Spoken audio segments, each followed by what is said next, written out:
When Audrey Hepburn visited the Netherlands in the late 1960s to attend the premiere of husband Mel Ferrer's film El Greco, the warm welcome was for one of their own.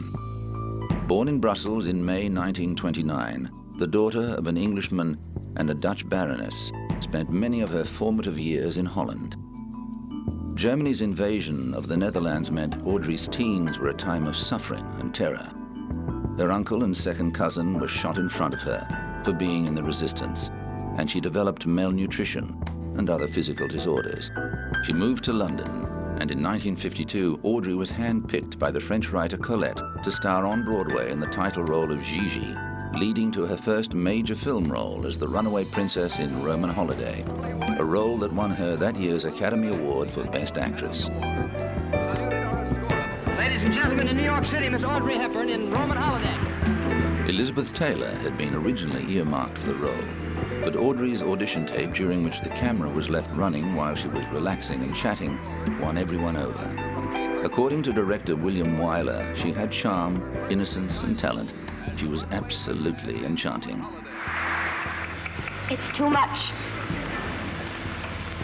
I want to say thank you to everybody who in these past months and years have helped, guided, and given me so much.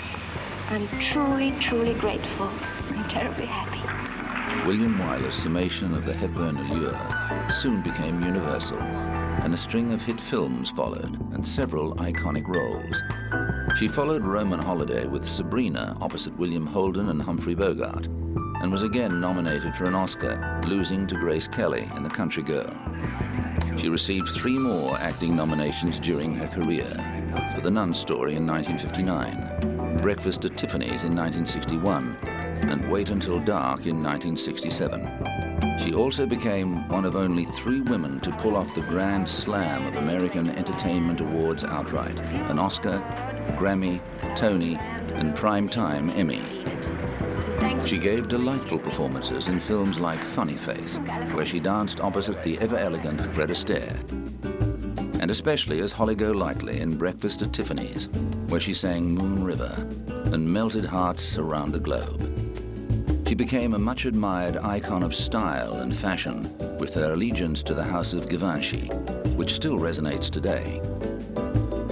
In 1964, she was cast as Eliza Doolittle in My Fair Lady, much to the chagrin of some vocal critics who believed the original Broadway star of the show, Julie Andrews, should have played the role.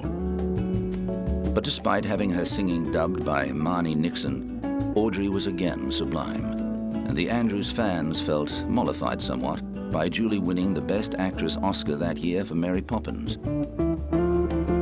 In later years, Audrey cemented her position as one of the world's most beloved performers by retiring from movies to concentrate on her work with UNICEF, becoming a special ambassador for the Children's Aid Organization in 1988.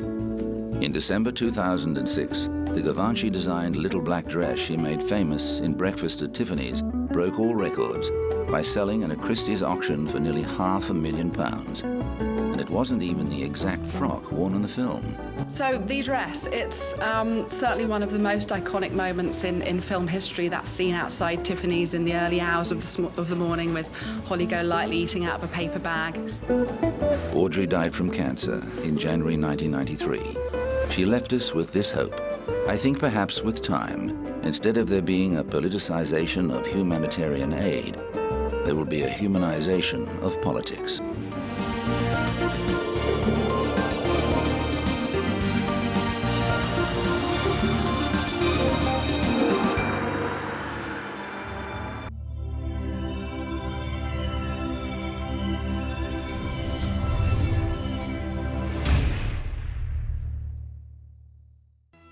Three, two, one.